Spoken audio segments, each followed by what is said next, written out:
back to our story. Alice Adventures in Wonderland. Chapter 4. The rabbit sends in a little bell. It was the white rabbit, trotting slowly back again, and looking anxiously about as it went, as if it had lost something. And she heard it muttering to itself, "The Duchess, the Duchess, oh my dear paws, oh my fur and whiskers, she'll get me executed, as sure as ferrets are ferrets. Where can I have dropped them, I wonder?" Alice guessed in a moment that it was looking for the fan and the pair of white kid gloves, and she very good naturally began hunting about for them. But they were nowhere to be seen. Everything seemed to have changed since her swim in the pool. And the great hall, with the glass table and the little door, had vanished completely.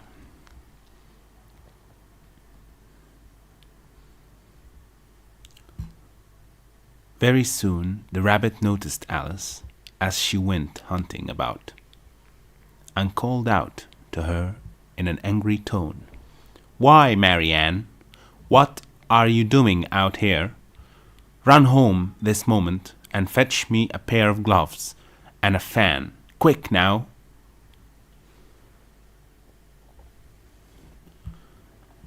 And Alice was so much frightened that she ran off at once in the direction it pointed to, without trying to explain the mistake it had made. He took me for his housemaid. He took me for his housemaid, she said to herself as she ran. How surprised he'll be when he finds out who I am. But I'd better take him his fan and gloves, that is, if I can find them. As she said this, she came upon a neat little house, on the door of which was a bright brass plate with the name W. Rabbit engraved upon it. She went in without knocking and hurried upstairs in great fear lest she should meet the real Marianne and be turned out of the house before she had found the fan and the gloves. How queer it seems, Alice said to herself, to be going messages for a rabbit. I suppose Dinah'll be sending me on messages next. And she began fancying the sort of thing that would happen. "Miss Alice, come here directly and get ready for your walk."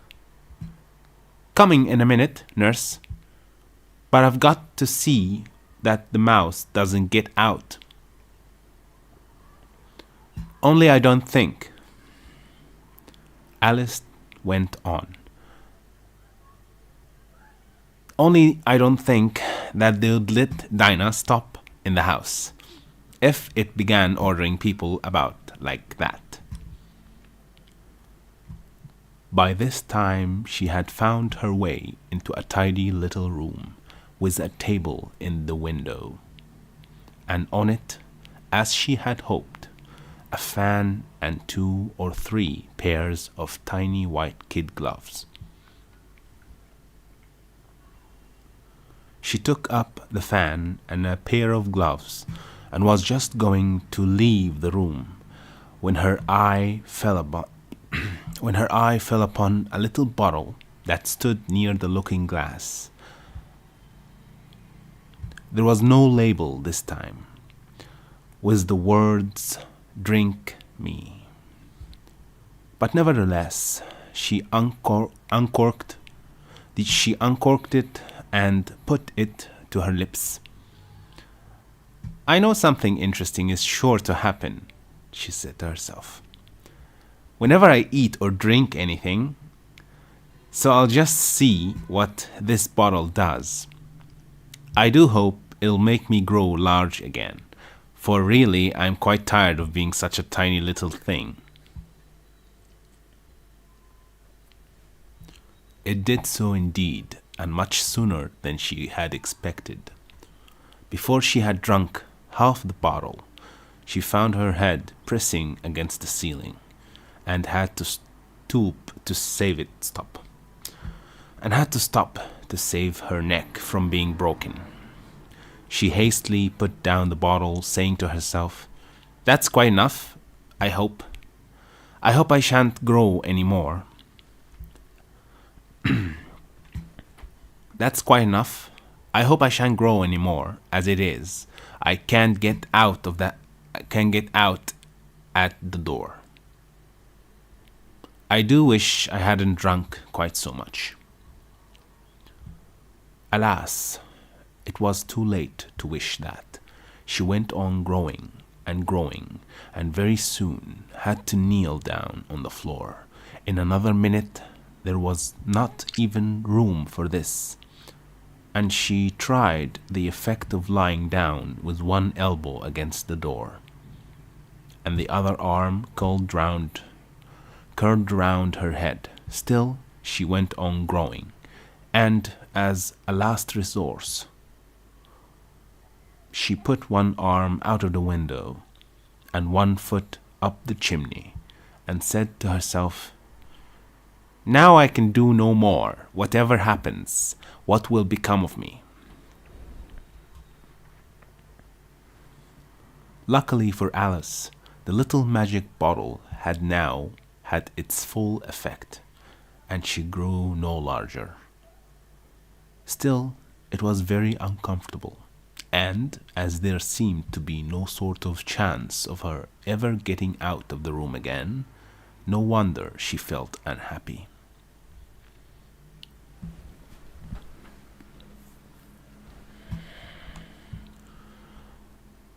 It was much pleasanter at home, thought poor Alice, when one wasn't always growing larger and smaller and being ordered about by mice and rabbits. I almost wish I hadn't gone down that rabbit hole, and yet, it's rather curious, this sort of life. I do wonder what can have happened to me when I used to read fairy tales. I fancied that kind of thing never happened, and now here I am in the middle of one. There ought to be a book written about me, that there ought, and when I grow up I'll write one. But I'm grown up now, she added in a sorrowful tone. At least there is no room to grow up any more here.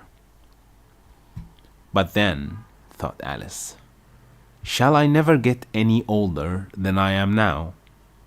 That'll be comfort one way, never to be an old woman. But then, always to have lessons to learn. Oh, I shouldn't like that. Oh, you foolish Alice, she answered herself. How can you learn lessons in here? Why, there is hardly room for you, and no room at all for any lesson books. And so she went on, taking first one side and then the other, and making quite a conversation of it altogether. But after a few minutes she heard a voice outside, and stopped to listen.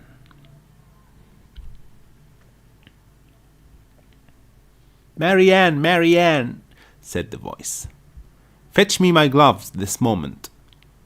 Then came a little pattering of feet on the stairs, Alice knew it was the rabbit coming to look for her, and she trembled till she shook the house, quite forgetting that she was now about 1,000 times as large as the rabbit, and had no reason to be afraid of it.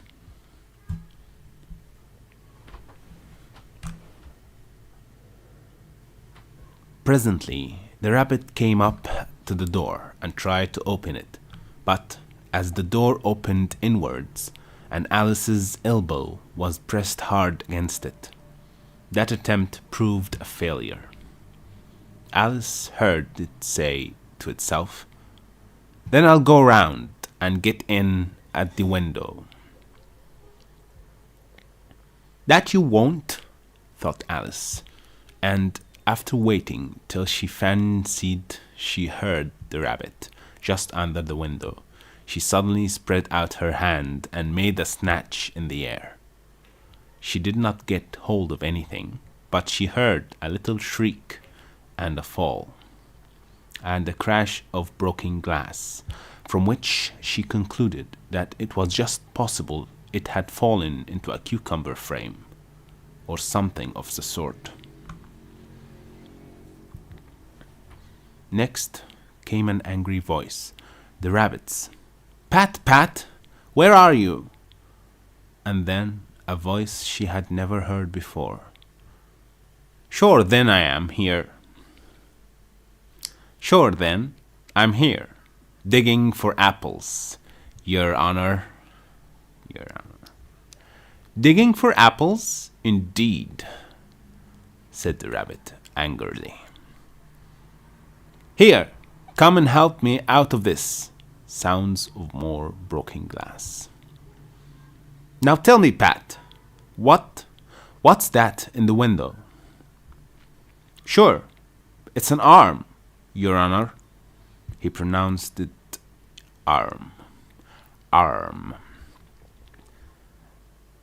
"An arm, you goose, who never saw one that size? Why, it fills the whole window." "Sure it does, Your Honor, but it's an arm for all that." "Well, it's got no business there at any rate. Go and take it away. Go and take it away."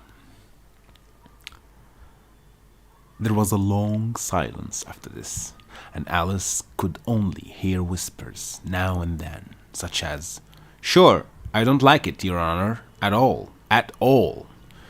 Do as I tell you, you coward." And at last she spread out her hand again and made another snatch in the air. This time there were 2 little shrieks and more sounds of broken glass. "What a number of cucumber frames there must be," thought Alice. "I wonder what they'll do next. As for pulling me out of the window, I only wish they could. I'm sure I don't want to stay in here any longer." She waited for some time without hearing anything more. At last came a rumbling of little cartwheels, and the sound of a good many voices all talking together. She made out the words, "Where's the other ladder? Why, I hadn't to bring one. I hadn't to bring but one. Bill's got the other. Bill, fetch it here, lad. Here, put 'em up at this corner. No time together first. They don't reach half high enough yet." "Oh, they'll do well enough. Don't be particular. Here, Bill, catch hold of this rope. With the roof bare. Mind that loose slate. Oh, it's coming down. Heads below." A loud crash. "Now, who did that? It was Bill, I fancy. Who's to go down the chimney?" "Nay, I shan't you do it." "Nay, I shan't. You do it." "That I won't, then." Bill's to go down. Here, Bill.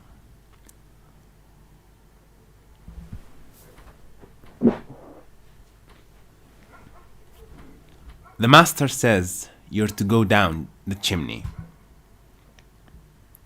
Oh, so Bill's got to come down the chimney, has he? Said Alice to herself. Shy, they seem to put everything upon Bill. Shy, they seem to put everything upon Bill. I wouldn't be in Bill's place for a good deal. This fireplace is narrow, to be sure, but I think I can kick a little. She drew her foot as far down the chimney as she could, and waited till she heard a little animal she couldn't guess of what sort it was, scratching and scrambling about in the chimney, close above her. Then, saying to herself, "This is Bill," she gave one sharp kick and waited to see what would happen next.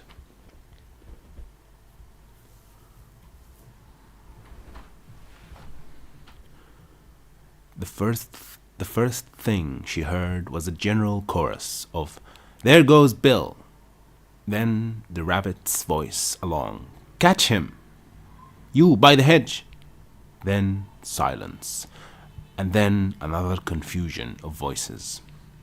"Hold up his head! Brandy now! Don't choke him! How was it, old fellow? What happened to you? Tell us all about it." Last came a little feeble squeaking voice. "That's Bill," thought Alice. "Well, I hardly know, no more, thank ye. I'm better now, but I'm a deal too flustered to tell you. All I know is something comes at me like a jack-in-the-box, and up I goes like a skyrocket."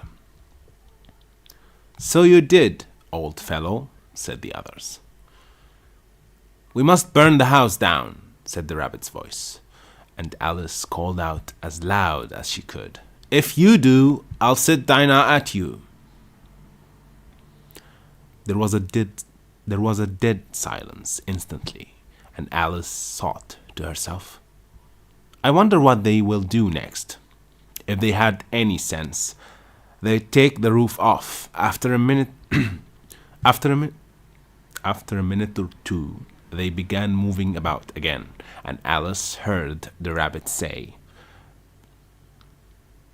a barrowful will do, to begin with."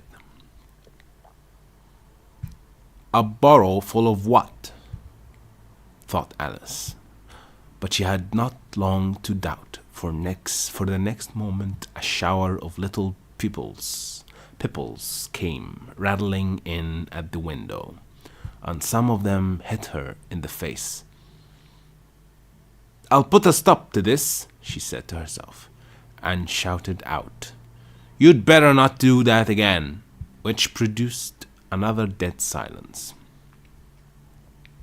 Alice noticed with some surprise that the pipples were all turning into little cakes as they lay on the floor, and a bright idea came into her head. "If I eat one of these cakes," she thought, "it's sure to make some changes in my size, and as it can't possibly make me larger, it must make me smaller, I suppose." So she swallowed one of the cakes and was delighted to find that she began shrinking directly. As soon as she was small enough to get through the door, she ran out of the house and found quite a crowd of little animals and birds waiting outside. The poor little lizard, Bill, was in the middle, being held up by two guinea pigs, who were giving it something out of a bottle. They all made a rush at Alice the moment she appeared, but she ran off as hard as she could, and soon found herself safe in a thick wood. The first thing I have to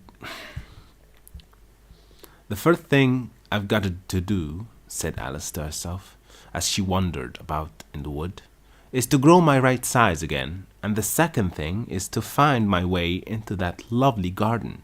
I think that will be the best plan. It sounded an excellent plan, no doubt, and very neatly and simply arranged.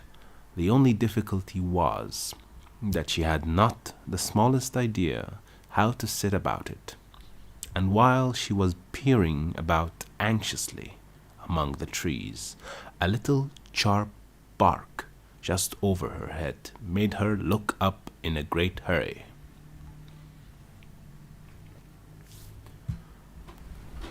An enormous puppy was looking down at her with large round eyes, and feebly stretching out one paw, trying to touch her.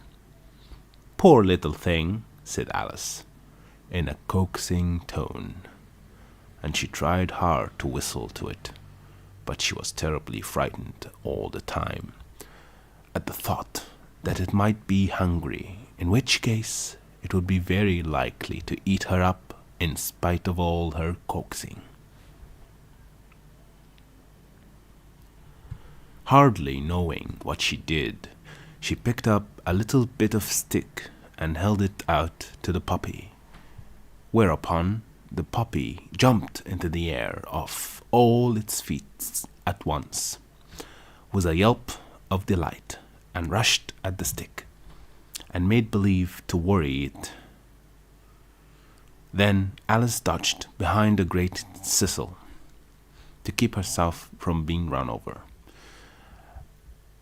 and the moment she appeared on the other side, the puppy made another rush at the stick, and tumbled head over heels in its hurry to get hold of it. Then Alice, thinking it was very like having a game of play with a cart horse, and expecting every moment to be trampled under its feet, ran around the sisal again. Then the puppy began a series of short charges at the stick, running a very little way afterwards each time, and a long way back, and barking hoarsely all the while, till at last it sat down a good way off, panting, with its tongue hanging out of its mouth, and its great eyes half shut. This seemed to Alice a good opportunity for making her escape, so she set off at once, and ran till she was quite tired and out of breath, until the puppy's bark sounded quite faint in the distance.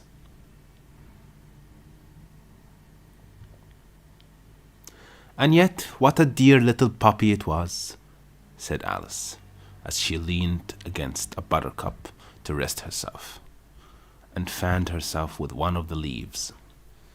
"I should have liked teaching it tricks very much. I should have liked teaching it tricks very much, if I'd only been the right size to do it. Oh dear, I'd nearly forgotten that I've got to grow up again. Let me see. How is it to be managed? I suppose I ought to eat or drink something or other. But the great question is, what?" The great question certainly was, what? Alice looked all around her, at the flowers and the blades of grass, but she did not see anything that looked like the right thing to eat or drink under the circumstances. There was a large mushroom growing near her, about the same height as herself, and when she had looked under it, and on both sides of it, and behind it, it occurred to her that she might as well look and see what was on the top of it.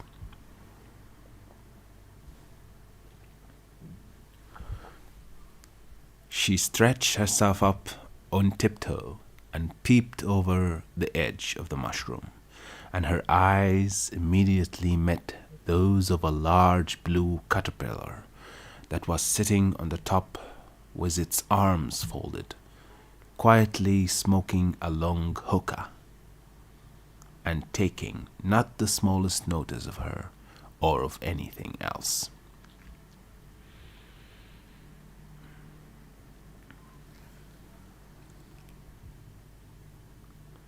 Chapter 5. Advice from a Caterpillar. The caterpillar and Alice looked at each other for some time in silence. At last, the caterpillar took the hookah out of its mouth and addressed her in a languid, sleepy voice. "Who are you?" said the caterpillar. This was not encouraging opening for a conversation. Alice replied rather shyly, "I hardly know, sir. Just at the present, at least.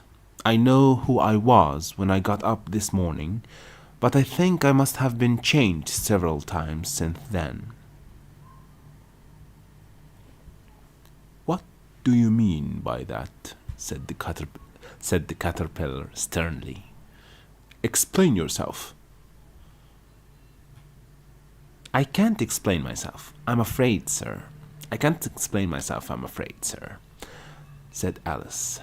"Because I'm not myself, you see." "I don't see," said the caterpillar. "I'm afraid I can't put it more clearly." "I'm afraid I can't put it more clearly," Alice replied very politely, "for I can't understand it myself to begin with, and being so many different sizes in a day is very confusing." "It isn't," said the caterpillar. "Well, perhaps you haven't found it so yet," said Alice. "But when you have to turn into a chrysalis, that's an interesting word. Chrysalis, I think chrysalis, but I'm gonna try. Do you know how it's pronounced?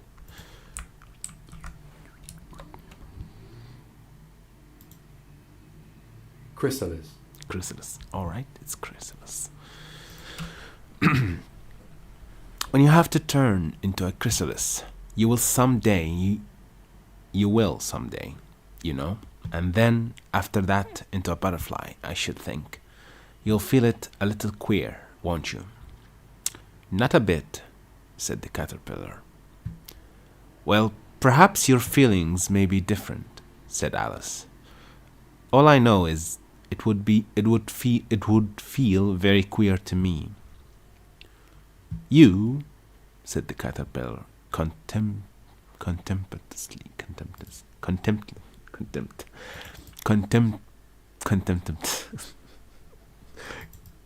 all right, I need to hear this once because I think I know how it's pronounced, but I'm not sure. Contemptuously. Yeah. Contemptuously. Contemptuously.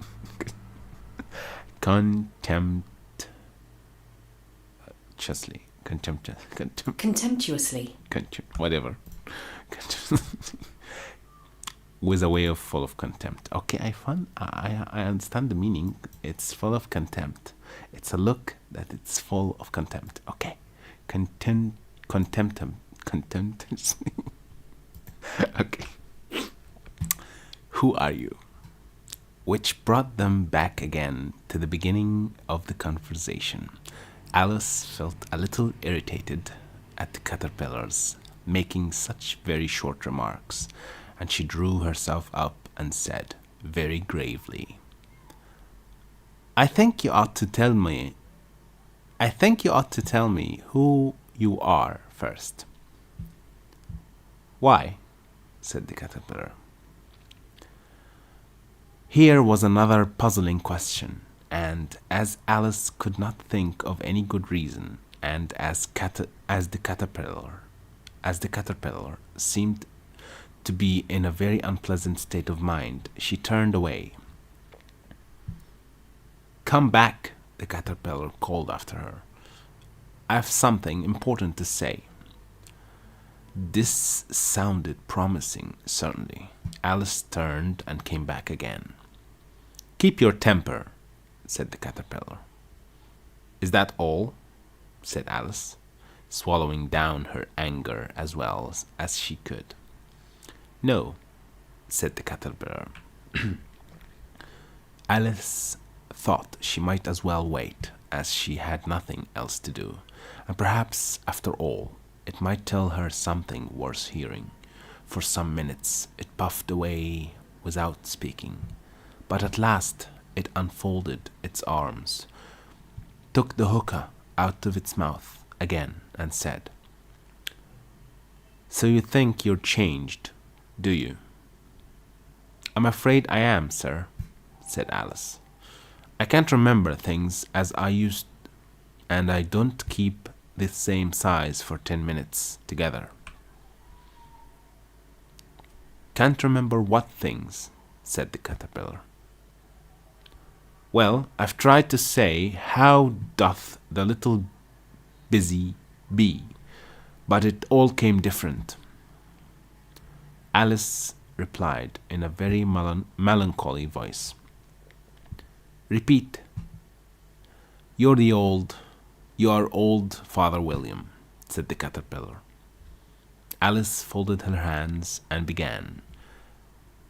You are old, Father William," the young man said, "and your hair has become very white, and yet you insistently stand on your head. Do you think, at your age, it is right?" In your youth, Father William replied to his son, "I feared it might injure the brain, but now that I'm perfectly sure I have none, why, I do it again and again." "You are old," said the youth, "as I mentioned before, and have grown most uncommonly fat. Yet you turned a back somersault in at the door. Pray, what is the reason of that?" "In my youth," said the sage, as he shook his grey locks, "I kept all my limbs very supple.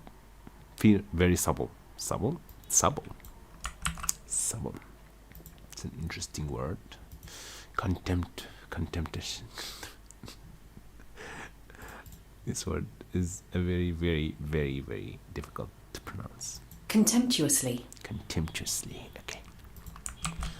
Supple.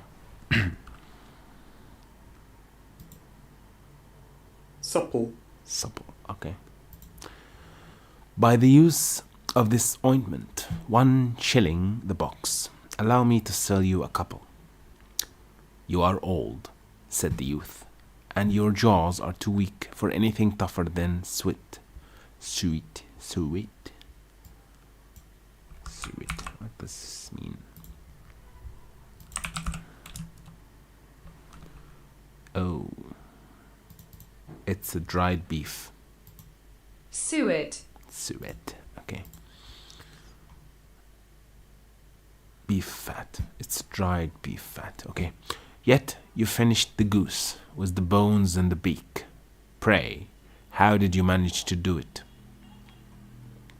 "In my youth," said his father, "I took to the law and argued each case with my wife, and the muscular strength which it gave to my jaw has lasted the rest of my life."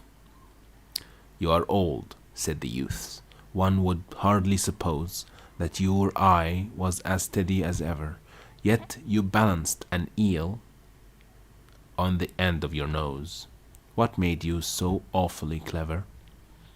"I have answered 3 questions, and that is enough," said his father. "Don't give yourself airs. Do you think I can listen all day to such stuff? Be off, or I'll kick you downstairs." That is not said right," said the caterpillar. "Not quite right, I'm afraid. said Alice timidly. "Some of the words have got altered." "It is wrong from beginning to end," said the caterpillar, decidedly, and there was silence for some minutes. "It was wrong from beginning to end," said the caterpillar, decidedly, and there was silence for some minutes. The caterpillar was the first to speak. "What size do you want to be?" it asked. "Oh, I am not particular as to size," Alice hastily replied. "Only one doesn't like changing so often, you know." "I don't know," said the caterpillar. Alice said nothing. She had never been so much contradicted in her life before, and she felt that she was losing her temper.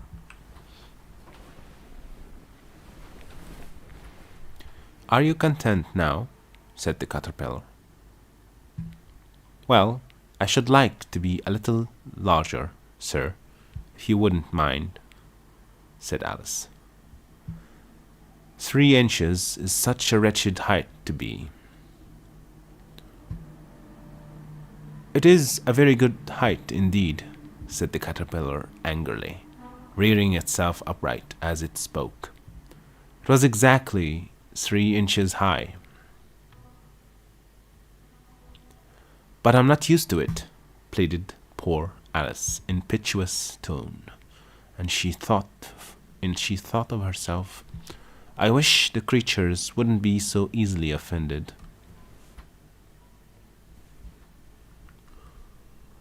"You'll get used to it in time," said the caterpillar, and it put the hookah into its mouth and began smoking again. This time Alice waited patiently until it chose to speak again.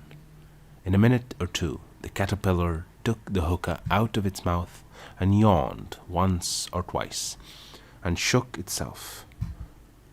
Then it got down off the mushroom and crawled away in the grass, merely remarking as it went, "One side will make you grow taller, and the other side will make you grow shorter." "One side of what? The other side of what? One side of what? The other side of what?" thought Alice to herself. "Of the mushroom," said the caterpillar, just as if she had asked it aloud, and in another moment it was out of sight. Alice remained looking thoughtfully at the mushroom for a minute, trying to make out which were the 2 sides of it, and as it was perfectly round, she found this a very difficult question. However, at last she stretched her arms around it as far as they would go, and broke off a bit of the edge with each hand. "And now which is which?" she said to herself, and nibbled a little of the right hand bit to try the effect. The next moment she felt a violent blow underneath her chin. It had struck her foot.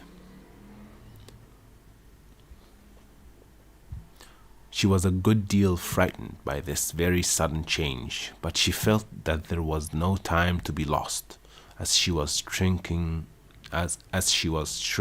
rapidly. So she set to work at once to eat some of the other bit. Her chin was pressed so closely against her foot that there was hardly room to open her mouth.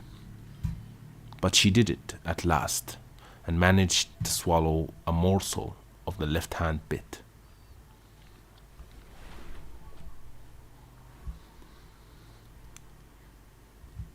"Come, my head's free at last," said Alice in a tone of delight, which changed into alarm in another moment, when she found that her shoulders were nowhere to be found.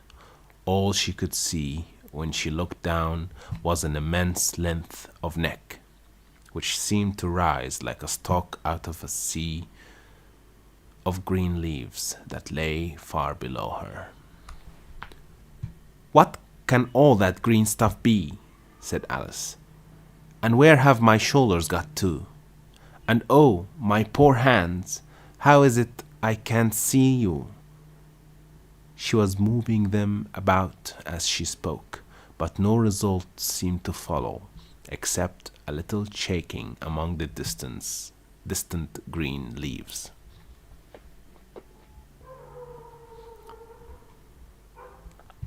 As there seemed to be no chance of getting her hands up to her head, she tried to get her head down to them, and was delighted to find that her neck would bend about easily in any direction, like a serpent. She had just succeeded in curving it down into a graceful zigzag, and was going to dive in among the leaves, which she found to be nothing but the tops of the trees under which she had been wandering, when a sharp hiss made her draw back in a hurry. A large pigeon had flown into her face and was beating her violently with its wings. "Serpent!" screamed the pigeon. "I'm not a serpent," said Alice indignantly. Indignantly. Let me alone. Okay, let's pronounce this word. Pretty sure it's indignantly. Indignantly. Indignantly. Okay, that's easier. Said Alice indignantly. "Let me alone. Serpent, I say again," repeated the pigeon, but in a more subdued tone, and added with a kind of sob, "I've tried every way, and nothing seems to suit them." "I haven't the least idea what you're talking about," said Alice. "I've tried the roots of trees, and I've tried banks, and I've tried hedges," the pigeon went on, without attending to her. "But those serpents, there is no pleasing them." Alice was more and more puzzled, but she thought there was no use in saying anything more till the pigeon had finished. "As if it wasn't trouble enough hatching the eggs," said the pigeon.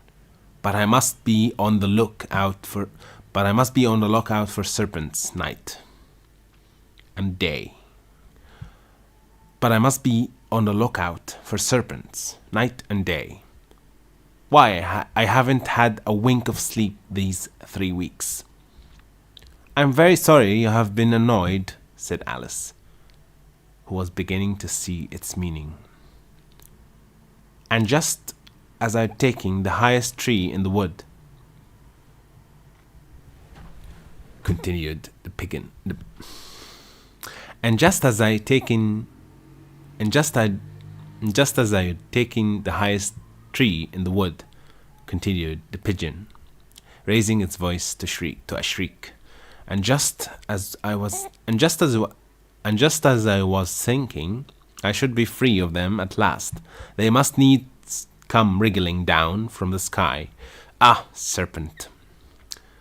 "But I'm not a serpent, I tell you," said Alice. I am. "Well, what are you?" said the pigeon. "I can see you're trying to invent something." I can see you are trying to invent something. "I'm a little girl," said Alice, rather doubtfully, as she remembered the number of changes she had gone through that day. "A likely story indeed," said the pigeon in a tone of the deepest contempt. "I've seen a good many little girls in my time, but never one with such a neck as that. No, you are a serpent, and there is no use denying it. I suppose you'll be telling me next that you never tasted an egg." "I have tasted eggs, certainly," said Alice, who was a very truthful child. "But little girls eat eggs quite as much as serpents do, you know." "I don't believe it," said the pigeon. But if they do, why then they are a kind of serpent. That's all I can say. But if they do, why then they are a kind of serpent. That's all I can say. Okay. This was such a new idea to Alice that she was quite silent for a minute or two, which gave the pigeon the opportunity of adding, "You're looking for eggs. I know that well enough. And what does it matter to me whether you're a little girl or a serpent?" It matters a good deal to me," said Alice hastily. "But I'm not looking for eggs, as it happens. And if I was, I shouldn't want yours. I don't like them raw." "Well, be off then," said the pigeon, in a sulky tone.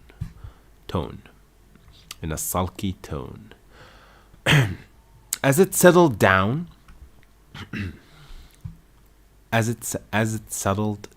settled down again into its nest.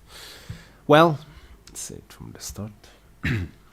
"Well, be off then," said the pigeon in a sulky tone, as it settled down again into its nest.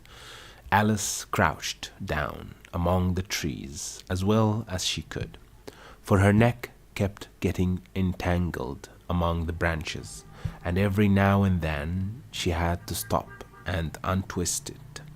After a while, she had remembered that she still held the pieces of mushroom in her hands, and she set to work very carefully, nibbling first at one and then at the other, and growing sometimes taller and sometimes shorter, until she had succeeded in bringing herself down to her usual height. It was so long since she had been anything near the right size that it felt quite strange at first, but she got used to it in a few minutes, and began talking to herself as usual. "Come, there's half my plan done now. How puzzling all these changes are. I'm never sure what I'm going to be from one minute to another. However, I've got back to my right size. The next thing is to get into that beautiful garden. How is that to be done? How is that to be done, I wonder?" As she said this, she came suddenly upon an open place with a little house in it, about 4 feet high. Whoever lives there, thought Alice, it'll never do to come upon them this size. Why I should frighten them out of their wits. So she began nibbling at the right-hand bit again, and did not venture to go near the house till she had brought herself down to 9 inches high.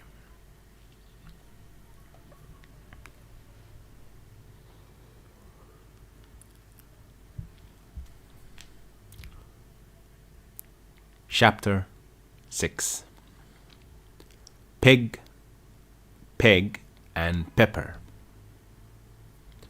For a minute or two she stood looking at the house and wondering what to do next, when suddenly a footman in livery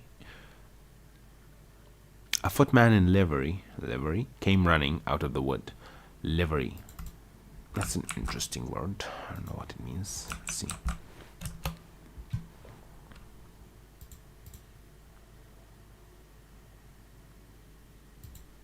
Livery. Livery. Yeah, okay, right. I think it means in a uniform, military uniform. That's what livery mean. All right. When suddenly a footman in livery came running out of the wood. She considered him to be a footman because he was in livery. Otherwise, judging by his face only, she would have called him a fish, and rapped loudly at the door with his knuckles. It was opened by another footman in livery, with a round face and large eyes like a frog, and both footmen, Alice noticed, had powdered hair that curled all over their heads. She felt very curious to know what it was all about, and crept a little away and crept a little way out of the wood to listen.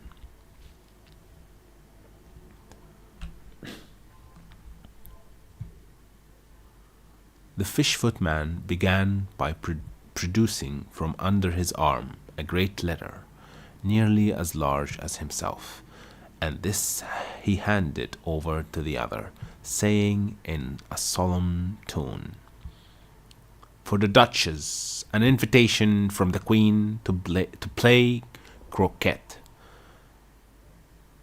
The frog footman repeated in the same solemn tone, only changing the order of the words a little.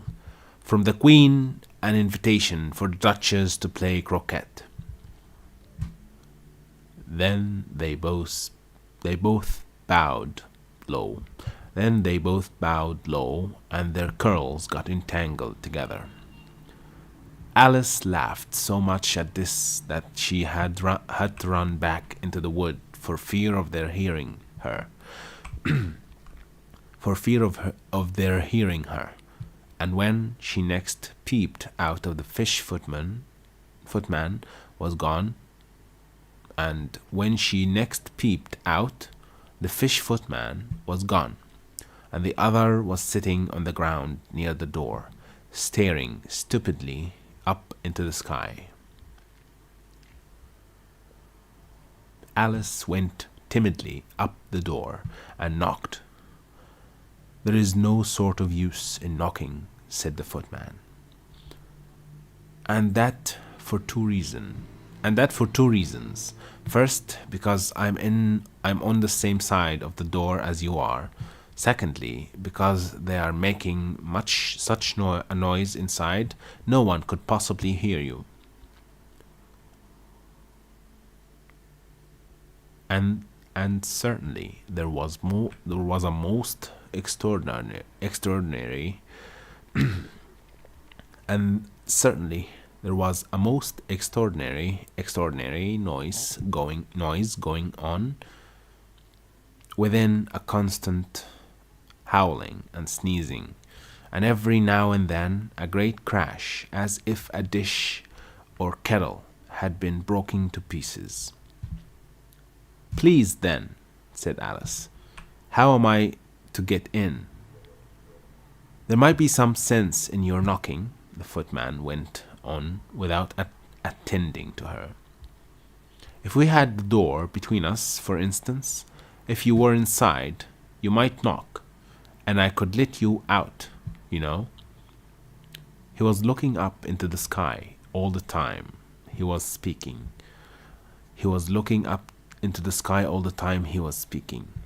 And this Alice thought decidedly uncivil. "But perhaps he can't help it," she said to herself. "His eyes are so very nearly at the top of his head.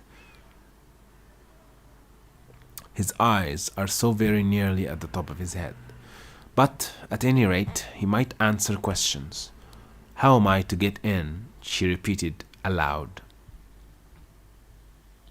"I shall sit here," the footman remarked, "till tomorrow." At this moment the door of the house opened, and a large plate came skimming out, straight at the footman's head. It just grazed his nose, and broke to pieces against one of the trees behind him.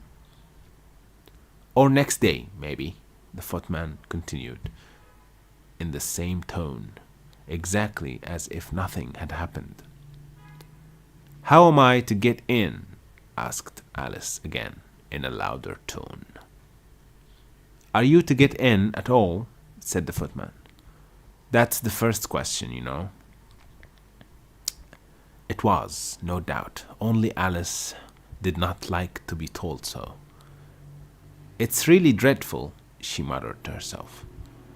The way all the creatures argue, it's enough to drive one crazy. The footman seemed to think this is a good opportunity for repeating his remark with variations. I shall sit here, he said, on and off for days and days.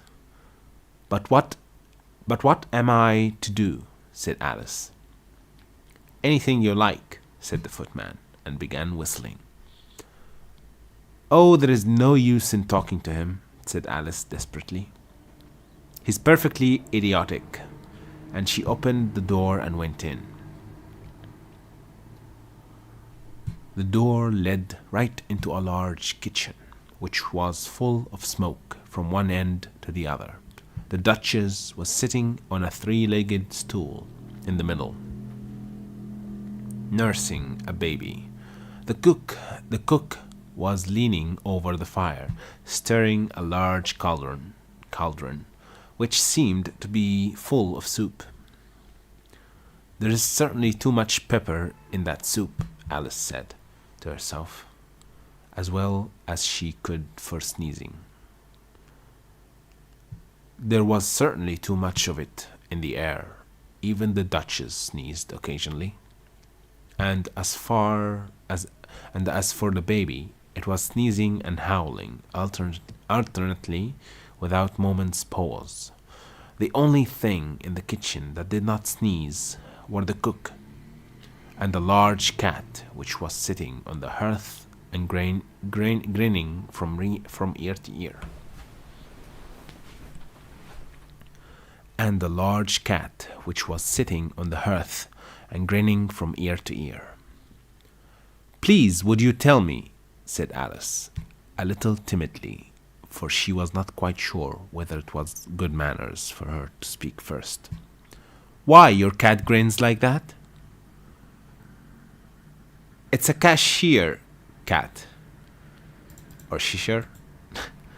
I'm not sure. Let's see. It's an interesting word.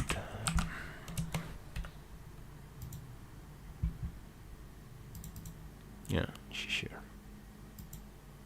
Cheshire. Yeah, it's a Cheshire. It's a Cheshire cat, said the Duchess. And that's why, pig. She said the last word with such sudden violence that Alice quite jumped. But she saw in another moment that it was addressed to the baby and not to her. So she took courage and went on again. I didn't know that Cheshire cats always grinned. In fact, I didn't know that cats could grin. They all can, said the Duchess, and most of them do. I don't know of any that do, Alice said very politely, feeling quite pleased to have got into a conversation. You don't know much, said the Duchess, and that's a fact. Alice did not at all like the tone of this remark, and thought it would be as well to introduce some other subject of conversation. While she was trying to fix on one, the cook took the cauldron of soup off the fire, and at once set to work throwing everything within her reach at the Duchess and the baby. The fire irons came first, then followed a shower of saucepans, plates, and dishes. The Duchess took no notice of them, even when they hit her, and the baby was howling so much already that it was quite impossible to say whether the blows hurt it or not. Oh, please mind what you're doing, cried Alice, jumping up and down in an agony of terror. Oh, there goes his precious nose, as an unusually large saucepan flew close by it, and very nearly carried it off. If everybody minded their own business, the Duchess said, in a hoarse growl, the world would go round a deal faster than it does. Which would not be an advantage, said Alice, who felt very glad to get an opportunity of showing off a little of her knowledge. Just think of what work it would make with the day and night. You see, the earth takes 24 hours to turn round on its axis. Talking of axes, said the Duchess. Chop off her head. Alice glanced rather anxiously at the cook to see if she meant to take the hint, but the cook was busily stirring the soup and seemed not to be listening, so she went on again. 24 hours, I think, or is it 12? Oh, don't bother me, said the Duchess. I never could abide figures. And with that she began nursing her child again, singing a sort of a lullaby to it as she did so, and giving it a violent shake at the end of every line. Speak roughly to your little boy, and beat him when he sneezes. He only does it to annoy, because he knows it teases. Chorus, in which the cook and the baby joined. Wow, wow, wow. While the Duchess sang the second verse of the song, she kept tossing the baby violently up and down, and the poor little thing howled so that Alice could hardly hear the words. I speak severely to my boy. I beat him when he sneezes, for he can thoroughly enjoy the pepper when he pleases. Chorus. Wow, wow, wow. Here, you may nurse it a bit, if you like, the Duchess said to Alice, flinging the baby at her as she spoke. I must go and get ready to play croquet with the Queen. And she hurried out of the room. The cook threw a frying pan after her as she went out, but it just missed her. Alice caught the baby with some difficulty, as it was a queer-shaped little creature, and held out its arms and legs in all directions, just like a starfish, thought Alice. The poor little thing was snorting like a steam engine when she caught it, and kept doubling itself up and straightening itself out again, so that altogether, for the first minute or two, it was as much as she could do to hold it.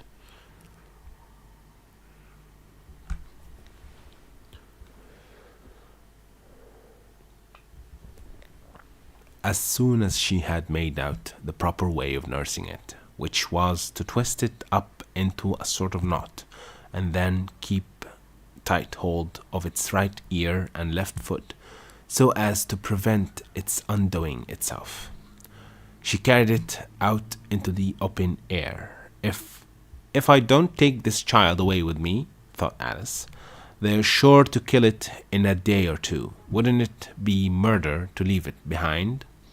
She said the last words out loud, and the little thing grunted in reply. It had left off sneezing by this time. Don't grunt, said Alice. That's not at all a proper way of expressing yourself. The baby grunted again, and Alice looked very anxiously into its face to see what was the matter with it. There could be no doubt that it had a very turn-up nose, much more like a snout than a real nose. Also, its eyes were getting extremely small for a baby. Altogether, Alice did not like the look of the thing at all, but perhaps it was only sobbing. She sought and looked into its eyes again to see if there were any tears. No, there were no tears. If you're going to turn into a pig, my dear, said Alice seriously, I'll have nothing more to do with you. Mind now. The poor little thing sobbed again, or grunted. It was impossible to say which. and they went on for some while in silence. Alice was just beginning to think to herself, "Now what am I to do with this creature when I get it home?" When it grunted again so violently that she looked down into its face in some alarm. This time there could be no mistake about it. It was neither more nor less than a pig, and she felt that it would be quite absurd for her to carry it further. So she set the little creature down, and felt quite relieved to see it trot away quietly into the wood. If it had grown up, she said to herself, it would have made a dreadfully ugly child, but it makes rather a handsome pig, I think. And she began thinking over other children she knew who might do very well as pigs, and was just saying to herself, if one only knew the right way to change them. When she was a little startled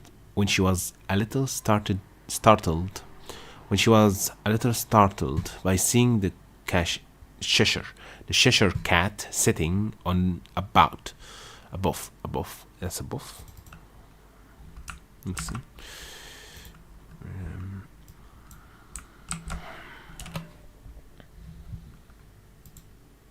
Bow. A bow? Bow. Bow.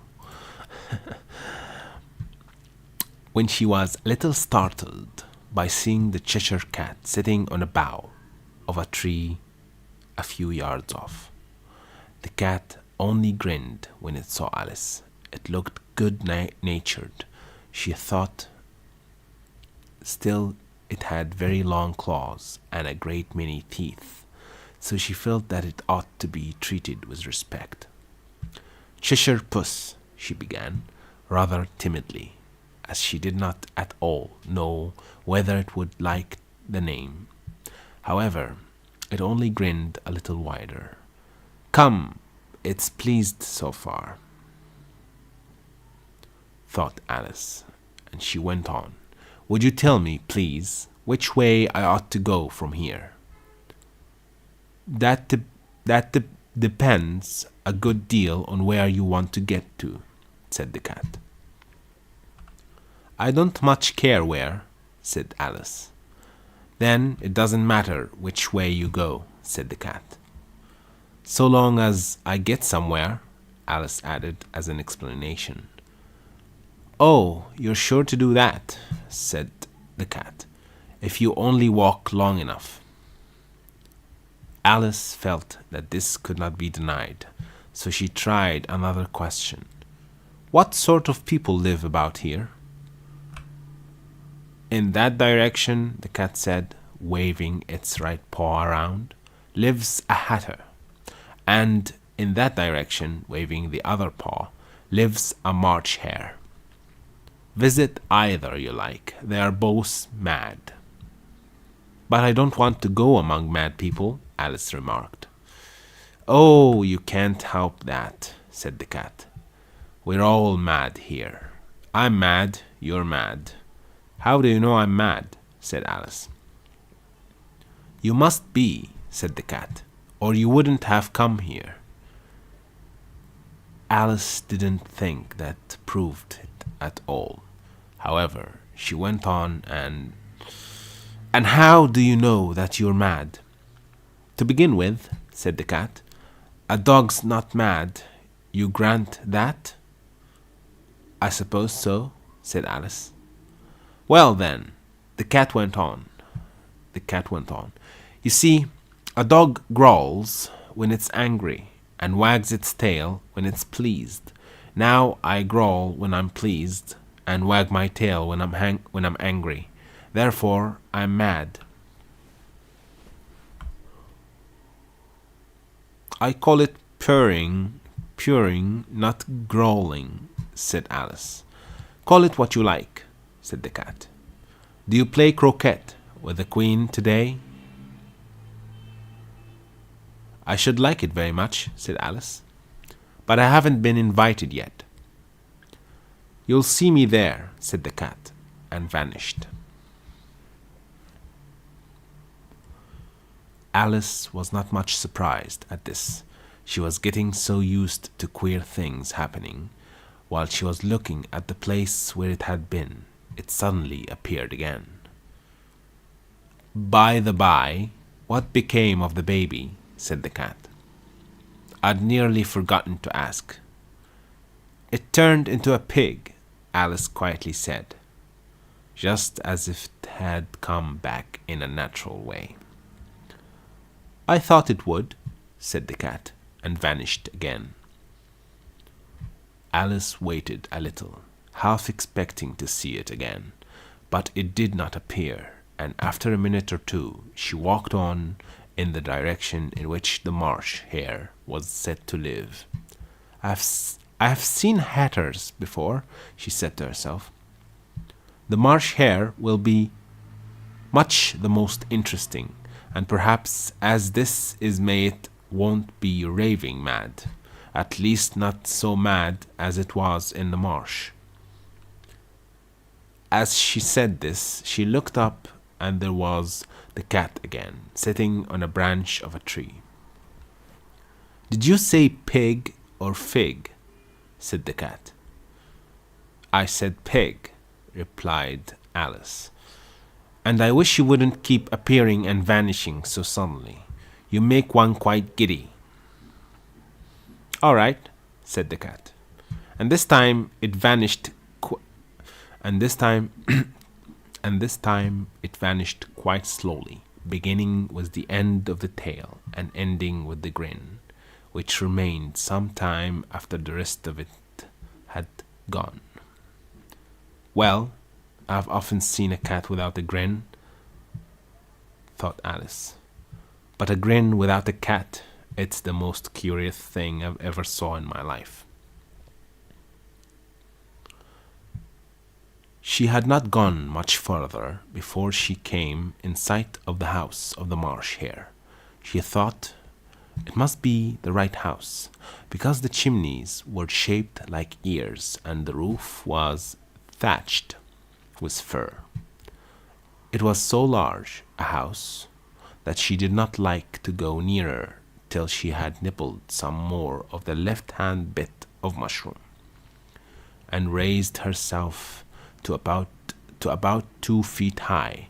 Even then she walked up towards it rather timidly, saying to herself, "Suppose it should be raving mad after all.